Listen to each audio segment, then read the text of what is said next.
Hey, this is John Lee Dumas of Entrepreneur on Fire, and you're listening to Bob Nolly and the Labrador Leadership Podcast.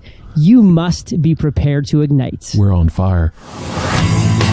Live from the RVA, this is the Labrador Leadership Podcast with Dr. Bob Nolly. The program that brings you the leadership skills that can make you the most authentic, approachable leader for the sake of your business, your team, and for you. Now, here's Bob. Hey everybody, how are you? Welcome back. Come on up. Have a seat. Episode number 89, I believe. Welcome to the Labrador Leadership Podcast. Thanks to all of you for gathering here. Hey, I should mention there's something else I've been working on. And you all may have crossed paths with it because we mentioned it. There is another show called the Six Wheels Consulting Podcast.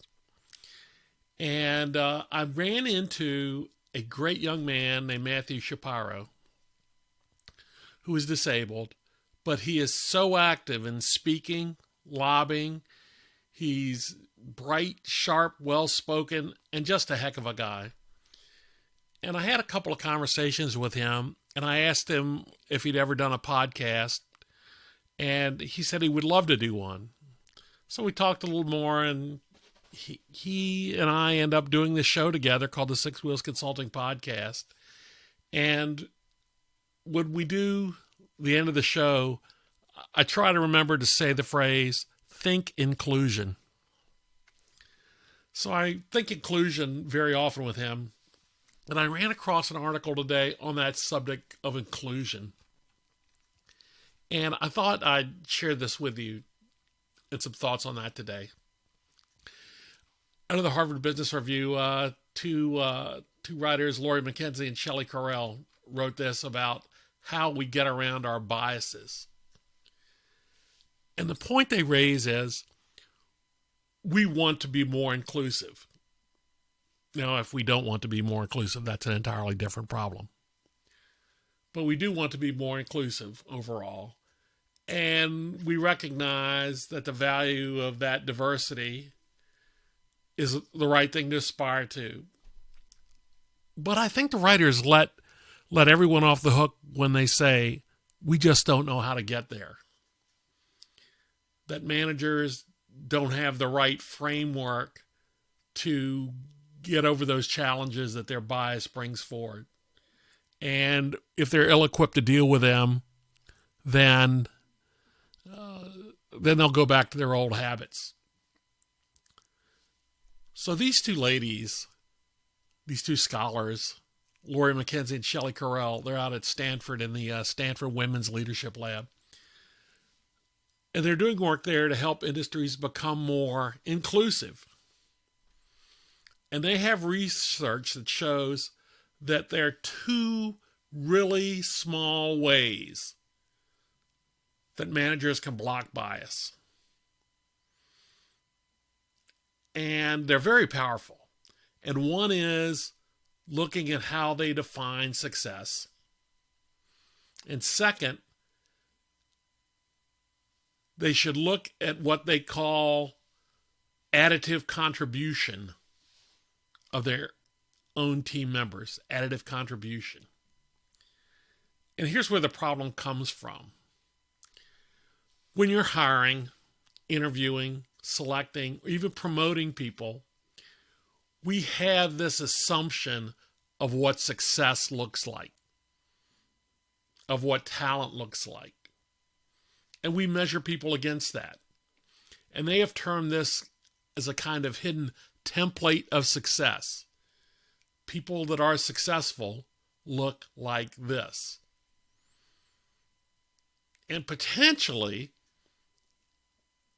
it's not too much of a stretch to think that that template favors one group over another, even if members of each group are likely to be successful.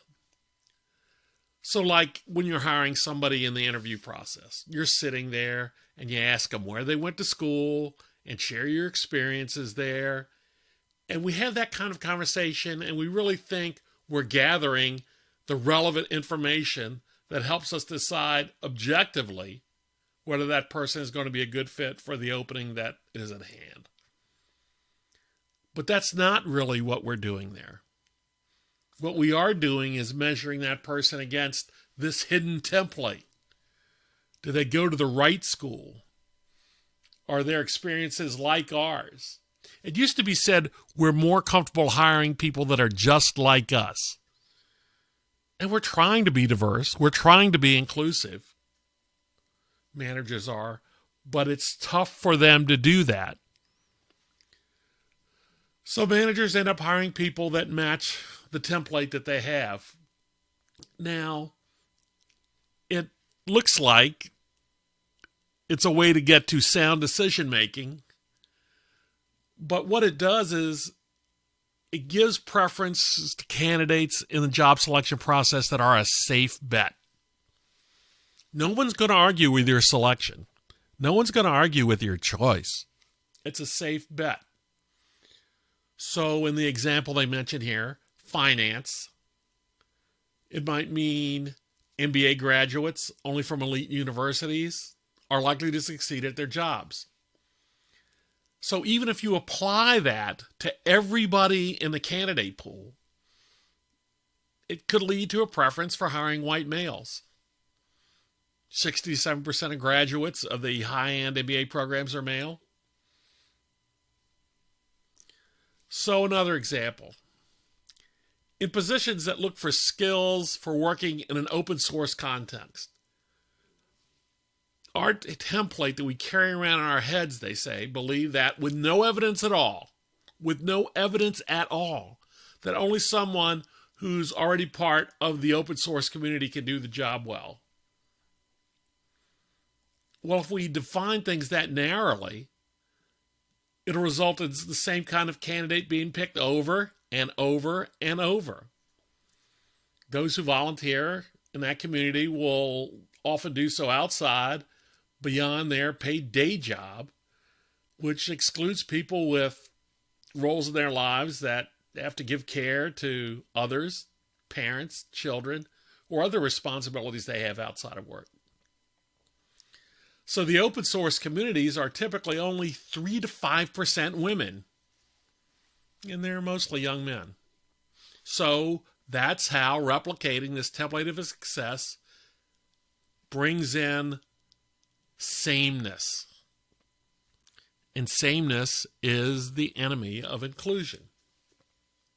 Sameness blocks performance. And as much earlier as we've talked about innovation, it also blocks innovation. Diversity spurs that on. In research that has spanned decades at Columbia University, it was repeatedly seen that when asked to innovate, teams that include diverse members and that value the contributions of all of their members solidly outperform more homogeneous teams. So when you work across difference, the Columbia research found that team members work harder. They have to work harder in order to communicate, in order to reach consensus, and collaborate with other members that don't have the same experience that they do, that don't have the same perspective they do. If you're on a team like that, you have to think more deeply. You have to work harder to get to better decisions. In fact, they say, that makes you smarter. Okay, so how do you block the biases? What do these two tools do for you? The first one, what are the criteria for success? Don't be ambiguous about that. Ask what are the hidden preferences that you have. Then challenge yourself. Ask yourself what are the mindsets, the skills, what are the critical thinking skills that actually make your team successful. Paint the picture of the perfect player. What do they look like? if you do that and hold that in front of you, it'll make you more effective at hiring the right people. You may have that great conversation, a great interview with somebody that you feel strongly about because you've shared experiences, because you have the same worldview. However, they're not going to add the diversity to your team. So look at what the criteria for success are. Then look at what a person's value is to your team. Each person on your team, how does that person, what they do, day in and day out, week in and week out, over the course of a project, what does that person do to help us have better discussions, make better decisions?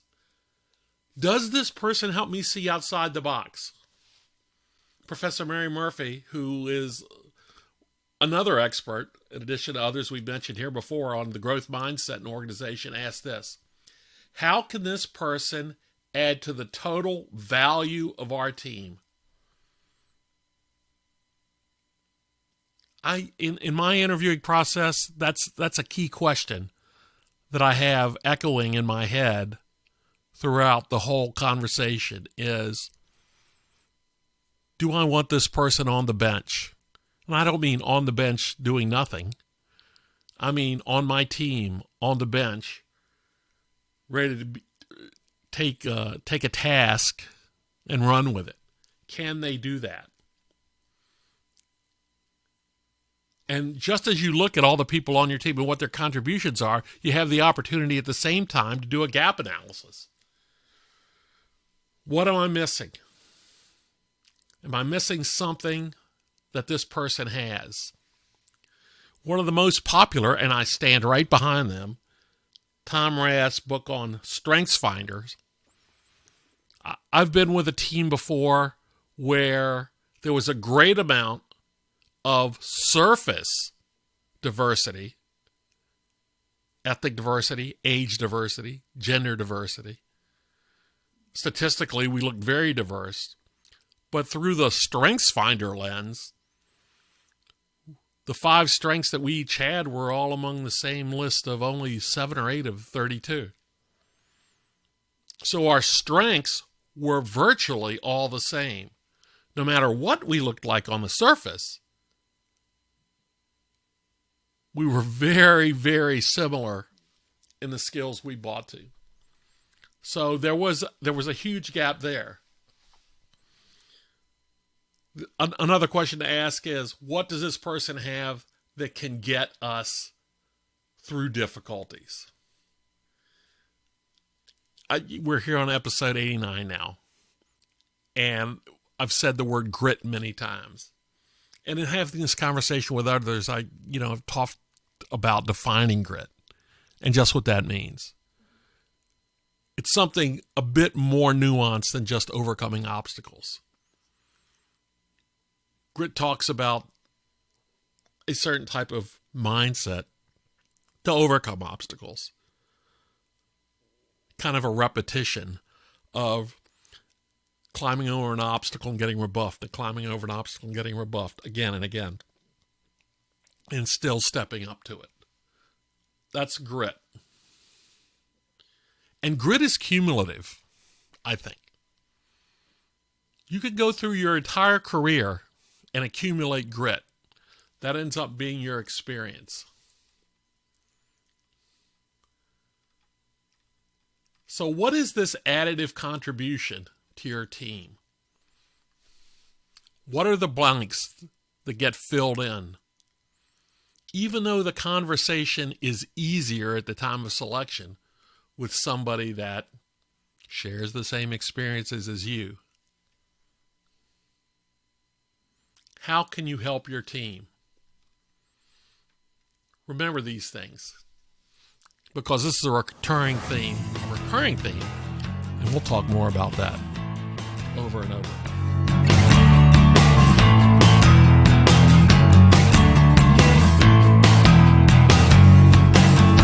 Thanks for listening to the Labrador Leadership Podcast. For the sake of all the special people in your life that deserve you to be the best leader you can be. Connect with us on our website at LabradorLeadership.com, on Facebook at Labrador Leadership, and on Twitter at Lab Leadership. Now, here's a final thought from Bob. Thank you for listening today. To learn the secret of leadership and improving your performance in the workplace, in your career, on the home front, in every key relationship in your life, go to LabradorLeadership.com and download my piece on The Secret, and let me know what you think. See you next time.